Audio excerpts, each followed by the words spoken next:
성경 말씀 봅니다. 예레미야 1장 4절에서 6절 말씀 상고해서 올립니다. 예레미야 1장 4절에서 6절 1050페이지.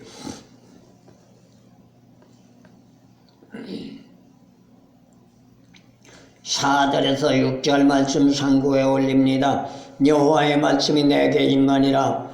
이르시되 내가 너를 복중에 짓기 전에 너를 알았고 네가 태에서 나오기 전에 너를 구별하였고 너를 열방의 선지자로 세웠노라 하시기로 내가 가로되 슬프도소이다. 주 여호와여 보소서 나는 아이라 말할 줄을 알지 못하나이다. 아멘. 오늘 성경 말씀 예레미야서 1장 4절에서 6절 말씀 상고해보면 하나님이 예레미야를 선택해서 이스라엘의 부패하고 타락한 시대에 일깨워주기 위한 선지자로 세워놓은 때 부르신 말씀이 오늘 말씀. 여기에서 예레미야와 하나님의 대화하는 모습 속에서 하나님이 예레미야를 부를 때 예레미야가 대답하기를 6절 말씀을 나는 아이라 말할 줄을 알지 못하나이다 라고 대답하고 있는 것을 보게 됩니다.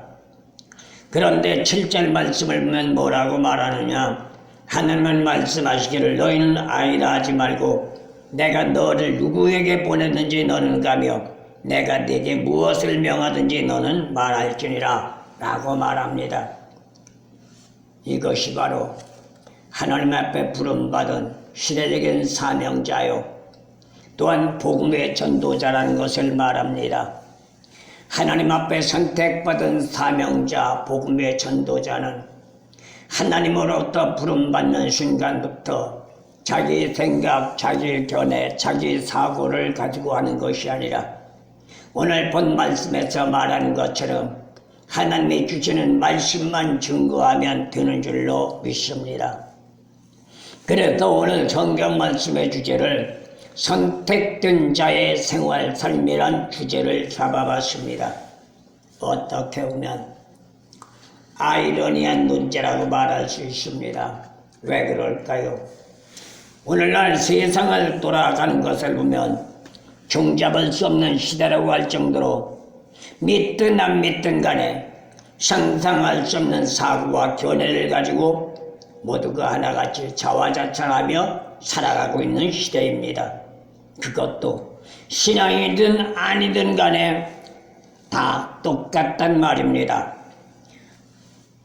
속된 말로 하는 짓거리를 보면 오늘날 현시대 사람들은 뭐라고 그래요? 보수, 진보, 개혁, 중도라고 웃기지 않는 말들을 당당하게 주장하면서 그런데 그들의 생활 삶을 바라본다면 하나같이 앞뒤가 맞지 않는 엉망진창이라는 것을 우리는 보게 됩니다. 그것도 세상 사람들이야 그렇다 손치더라도 목사님들도 말하는 거 보면 자기는 보수도 진보도 아닌 중도라고 자화자찬하는 목사들도 있습니다. 그런데 문제가 뭔지 아세요? 중도란 말은 성경 어디에도 없단 말이에요. 다만 고린도후서 1장 17절 말씀 나가면 사도 바울은 고린도 교회에게 천명하기를 예와 아니만 있다고 말을 했습니다. 그렇다면 사명자에게 주어지는 명제는 오직 참과 거짓이라는 두 분류가 있을 뿐 어디를 나가서 찾아본다 할지라도 중도란 말은 없다는 사실을 우리는 잊지 말아야 될 줄로 믿습니다. 중도란 말은 어디서 사용할까요? 천주교에서 사용해요. 천주교에서는 연옥이라는 것을 말하죠. 연옥이 어디예요? 그게 바로 중도예요. 이쪽도 저쪽도 아닌 중간이란 말이에요. 그런데 우리 기독교는 중도가 없습니다.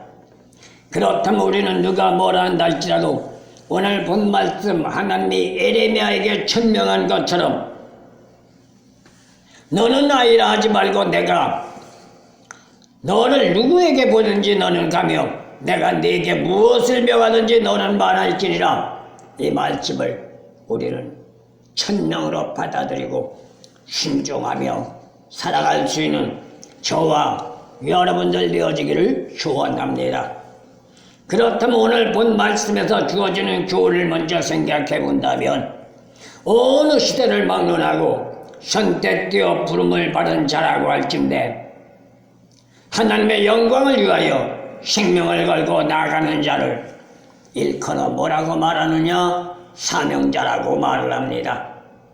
그래서 기독교 신앙의 진리는 일반적인 생각과 세상적인 사고와는 다르다는 것을 우리는 알아야 합니다. 그렇다면 믿음의 사람 그리스도인이라고 말을 할진대 누구를 막론하고 사명자라는 사실을 볼 수가 있습니다. 성도도 사명자입니다. 교회에 나와 예수를 믿고 신앙 안에 살겠다고 하는 순간부터 그는 사명자가 되는 겁니다. 그래서 성경 말씀을 참고하면 특별한 사명자에게 주어지는 말씀이 있고 일반적인 사명자에게 주어지는 말씀이 있는데 특별한 사명자에게 주어진 말씀은 마태복음 28장 19절에서 20절 말씀이고 일반인에게 주어지는 사명자의 말씀은 사도행전 1장 8절의 말씀을 볼 수가 있습니다. 이것이 바로 다른 차이지요.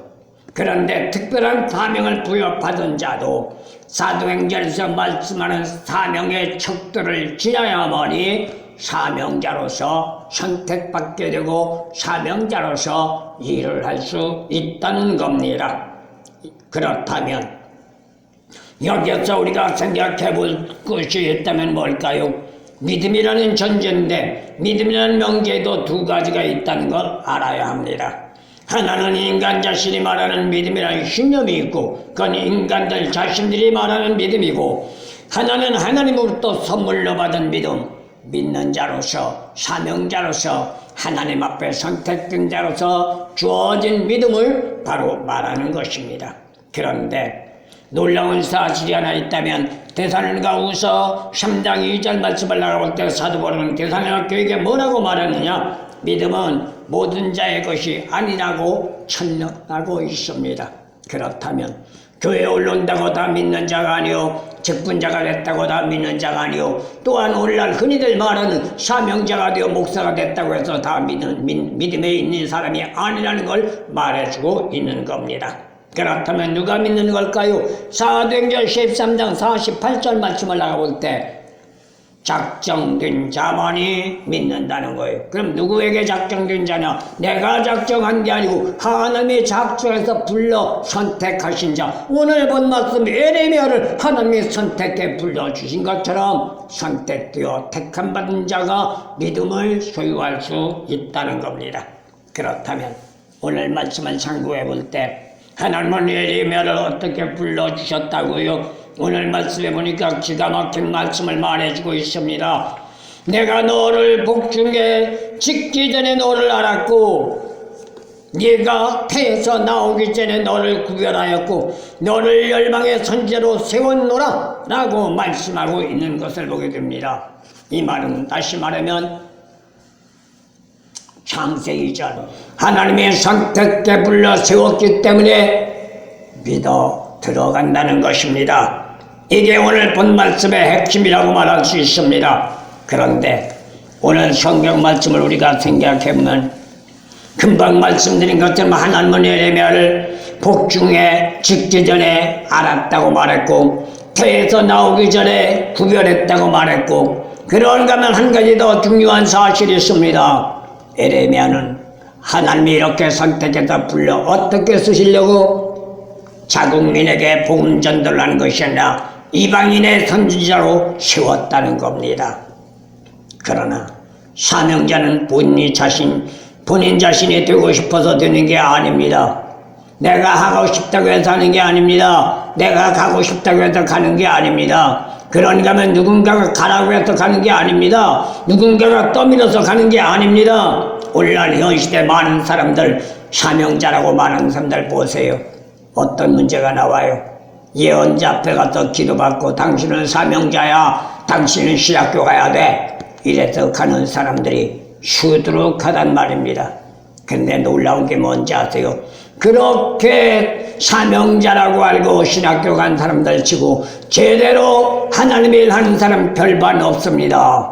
오늘 본 말씀 예레미야처럼 하나님으로부터 직접적으로 선택받고 부름받아 택함을 받아 세운 자는 사나 죽으나 사도바울의 고백처럼 오직 주님의 영광을 위하여 생명 걸고 나아가는 삶이 되어지는 줄로 믿습니다. 이게 사명자란 말입니다. 사명자는 세상을 바라보지 않습니다. 사명자는 육신의 일은 생각하지 않습니다. 사명자는 환경을 바라보지 않습니다. 오직 하나님이 원하는 방법, 오직 하나님이 원하는 뜻을 따라 나가는 것이 사명자라는 것, 우리는 잊지 말아야 될 줄로 믿습니다.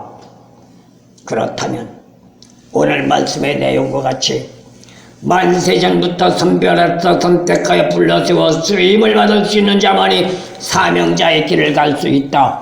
그렇다면 오늘날 현 시대에 과연 몇 사람이나 될까요? 많은 사람들의 사명자, 신학교마다 백자일대 사명자라고 말하며 공부하고 나오는 자들. 그런데 놀라운 게 뭔지 아세요? 우리나라 한국교계에 목사 안수를 받고 목회를 하지 못하고 그냥 목사란 타이틀만 들고 다니는 사람들이 다반수란 말입니다. 왜 그래요? 진정한 사명자가 아니기 때문입니다. 사명자는 사람이 있느냐 없느냐를 따지지 않습니다. 교회가 크냐 적으냐를 따지지 않습니다. 환경이 좋으냐 나쁘냐를 따지지 않습니다. 하나님 앞에 붙잡혔기 때문에 모든 전제 조건 생명까지 하나님 앞에 맡기고 아버지 뜻대로 하옵소서 예수님의 객된만에 동산에서 기도한 내용과 같은 기도로 간구하며 부르짖으며 하나님을 쫓아 예수님을 쫓아 나가는 것이 사명자의 길이요 사명자인 줄로 믿습니다. 그런데 남다르게 특별한 선택이 있었다 할지라도 하나님의 일을 할 수 있는 사명자의 삶으로 살아가려면 어떻게 해야 돼요? 마태복음 28장 19절에서 20절 말씀 나가볼 때 자신들의 자질과 자신들의 실력을 갖추어 나가야 한다는 겁니다. 그건 누가 해줘요? 자기가 하는 거예요. 아무도 대신해주지 않아요. 그건 하나님도 대신해주지 않아요. 자기가 그 길을 가려면 그 길을 갈 실력을 갖춰야 하고 그 길을 갈 자질을 갖춰야 한단 말입니다. 그렇다면 선민인 이스라엘 제사장들이 사는 베냐민 땅 아나독이라는 곳에서 가문의 전통에 따라 제사장 직책을 세습하기 위한 준비와 훈련을 쌓아갔던 예레미야, 그가 성장한 가운데서 오늘날 현 시대로 말하면 그는 모태신앙이라는 걸 말합니다. 이는 금방 말씀드린 것처럼 예레미야를 사명자로 쓰시기 위하여 하나님의 주권적인 계획에 포함되었으니 만세전부터 선택했고 포함시켰다는 것을 말합니다. 이러한 자가 사명자입니다. 오늘날도 예레미야만이 아니라 이러한 사람들이 있습니다. 세월이 지나 나이가 많아 부름을 받았다 할지라도 젊어서 부름을 받았다 할지라도 하나님의 선택 속에 부름받은 자는 곁길로 나갈 수가 없고 한눈을 팔 수가 없고 인간적인 생각, 인간적인 사고, 인간적인 방법을 대동시킬 수 없다는 것 우리는 잊지 말아야 될 줄로 믿습니다. 그렇다면 또 한 가지 생각해 볼 것은 하나님이 선택해서 쓰시는 사명자는 어떻게 쓰는가 방법론을 생각해 볼 필요가 있습니다. 시대적인 사명자로 선택되었다 할지라도 똑같은 사명자는 아닙니다. 내가 하고 싶다고 되는 것이 아니라 특별히 선택되어 세움받은 자만이 할 수 있다는 겁니다. 그것도 하나님의 주권적인 섭리에 따라 이행해야 하는 것이죠. 내가 하고 싶다고, 내가 가고 싶다고, 내가 하기 싫다고, 내가 귀찮다고 그래서 자기 뜻대로 하는 것이 아니라 자기의 뜻과 아무런 상관없이 힘들고 어려워도 고통스럽고 괴로워도 고난과 환난과 역경이 와도 가야 하는 길이 사명자의 길이고 가야 하는 길이 십자가의 길이고 가야 하는 길이 하나님의 뜻인 줄로 믿습니다. 하지만 시대적인 혼란과 혼돈으로 혼탁한 시대에 세워진 파수꾼이라면 주어진 중책을 감당할 수 있는 자라야만이 쓰임을 받을 수 있다는 겁니다. 아무나 주어지는 게 아닙니다. 그 길을 갈 만한 사람, 그 과정을 헤쳐나갈 만한 사람, 그 환경, 그 역경을 이겨나갈 수 있는 사람만을 하나님이 선택해 세워주신단 말입니다. 그런데 오늘날 현 시대는 어때요? 다 똑같은 목사라고 말하지요. 이거는 어불성설, 하나님의 말씀을 깨닫지 못한 어리석음과 무지함의 발생이라고밖에 말할 수 없습니다. 그렇다면 선택되어 부름을 받아 생을 받았다면 천하보다 귀한 생명이라 할지라도 능히 초계와 같이 버릴 줄 알아야 합니다.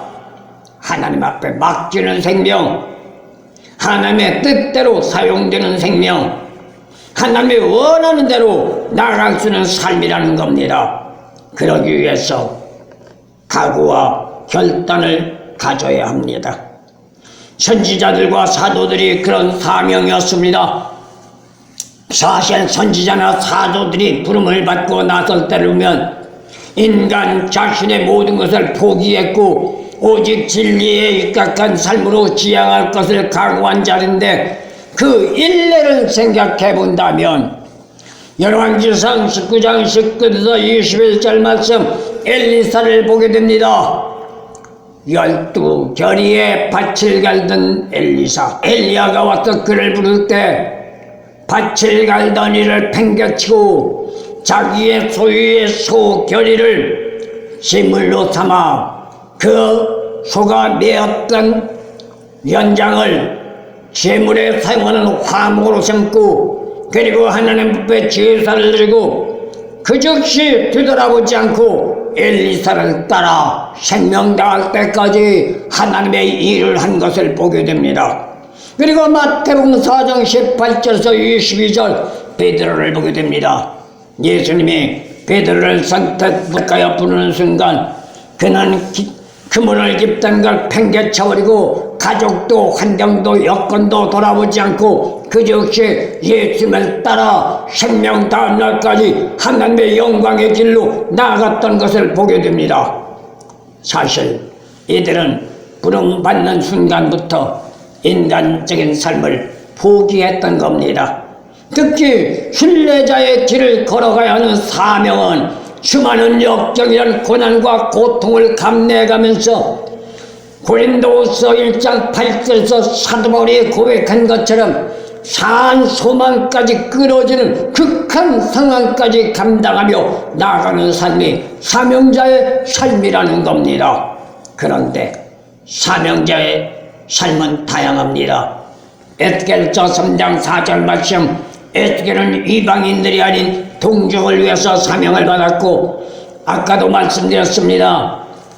에레미야 1장 5절 말씀을 보면 에레미야는 동족이 아닌 이방인을 위해서 사명 부여받았고 갈라디아 2장 8절 말씀, 사도들은 유대인들을 위하여 사명을 부여받았고 그런가 하면 갈라디아 2장 8절, 사도행전 9장 15절 말씀 보면 사도 바울은 다른 사람들과 다릅니다. 어떻게 달라요?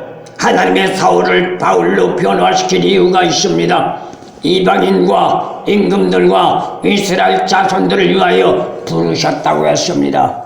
다른 사람들은 이방인이면 이방인, 동족이면 동족인을 위해서만 했는데 사도 바울은 동족도 이방인도 임금들도 일반인도 모두가 사명에 포함됐다는 것을 보게 되는 거죠. 이유가 뭐예요? 사도 바울은 그만한 실력이 있습니다. 그런가 하면 에스겔이나 예레미야 사도들은 그만한 실력들이 없습니다. 그러니 하나님은 부르실 때 부른 자들의 실력대로 선택하셨고 감당할 수 있는 능력대로 일을 하도록 하셨던 겁니다. 이게 하나님의 주권적인 섭리라는 것이죠. 하지만 선택되어 부름받았다고 해서 똑같은 사명이 아니라는 것도 우리는 잊지 마시기를 소원합니다.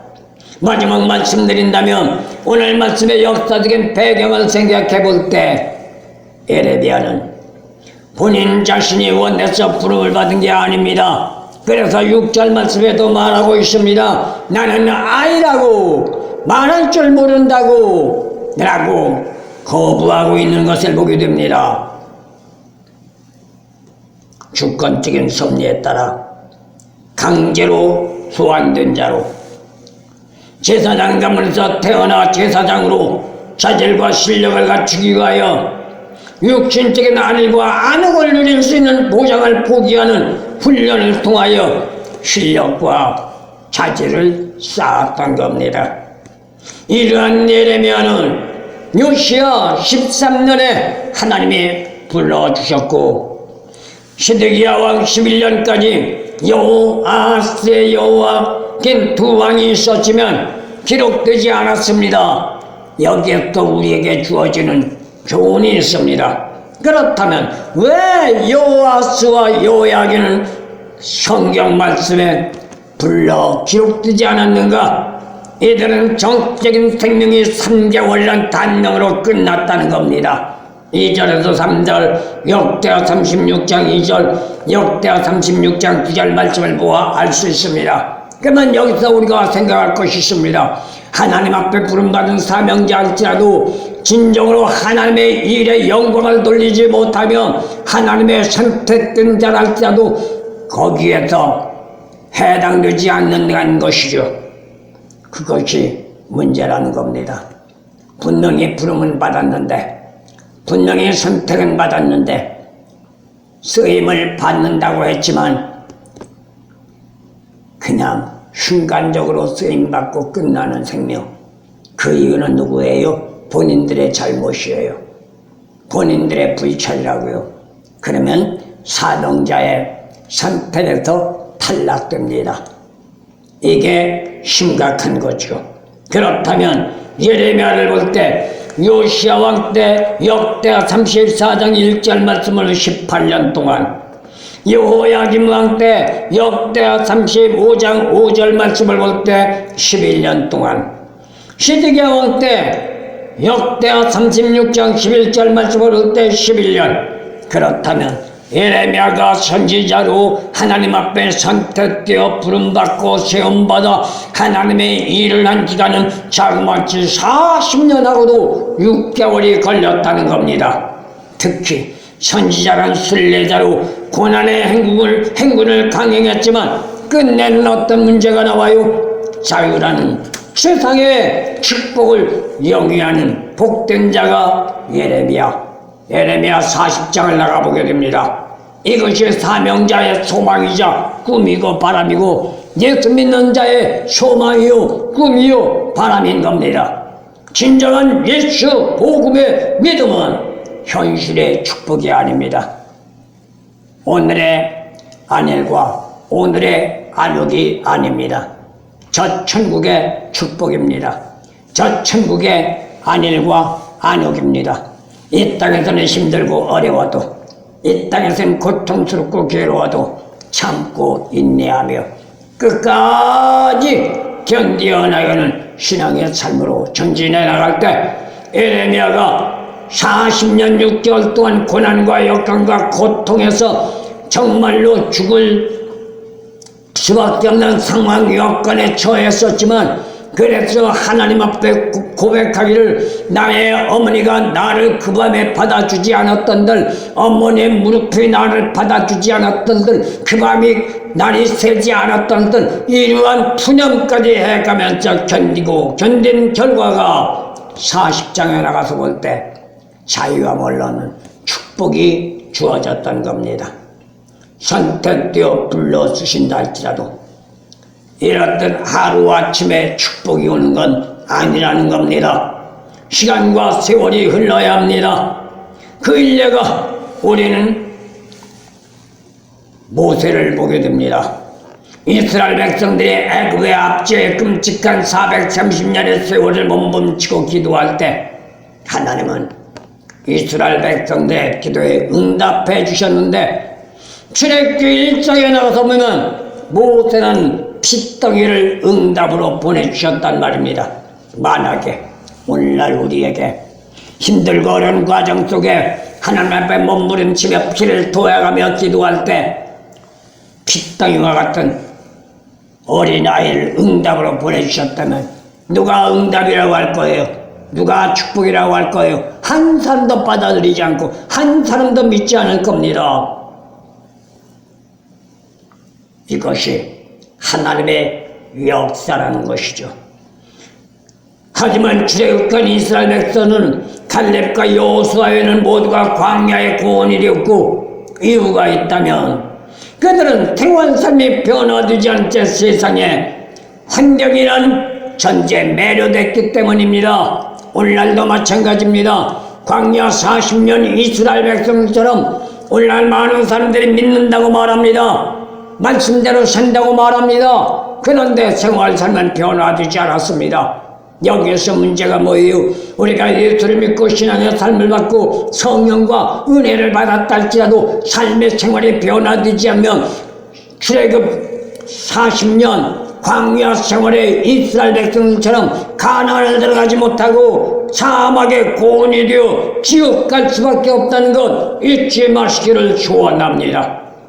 그렇다면 역사적인 배경을 볼 때 남유다 역시 예외는 아닙니다. 예레미야를 통하여 40년을 촉구했지만 그들은 속된 말로 귓등으로 너 예레미야 말을 듣지 않았기에 결국 시드기야 11년에 가서 바벨론 느부갓네살 왕에 의하여 예루살렘은 함락되었으니 열왕기하 25장 8절에서 11절 BC 686년이었습니다. 멸망의 끝자락이 달아온 거죠. 그 결과는 끔찍했습니다. 시드기야 왕을 볼 때 두 눈이 뽑힌 채 철사줄에 두 손이 꽁꽁 묶여 포로가 되어 끌려갔다고 열왕기하 25장 5절에서 7절 말씀에서 제기해주고 있습니다. 이러한 사실을 일깨워주는 자가 누구예요? 파수꾼이에요. 시대적인 사명자라고요. 복음의 전도자라고요. 그게 바로 예레미야라는 것을 가르쳐주고 있습니다. 하나님은 이러한 사명을 감당하기 위하여 예레미야를 복중에서 그런가 하면 태어나기 전에 선택해서 불러서 세워서 선지자로 세워주셨던 겁니다. 특히 태어나기 이전에 구별하셨다고 했으니 이유가 있다면 열망의 선지자로 쓰기 위하여 4절 말씀을 우리는 생각해 보는 거죠. 그렇다면 선택되어 부름받은 사명자는 인간적인 사고와 견해는 배척해야 하고, 그리고 육신적인 안일함은 꿈꾸지도 말아야 하며, 사도바울의 고백과 같이 사나 죽으나 주의 것이라는 고백으로 기록해 나갈 때 사명자로 인정받고 저 천국의 문이 열리며 우리는 천국으로 입성하는 복된 역사가 나타나는 줄로 믿습니다.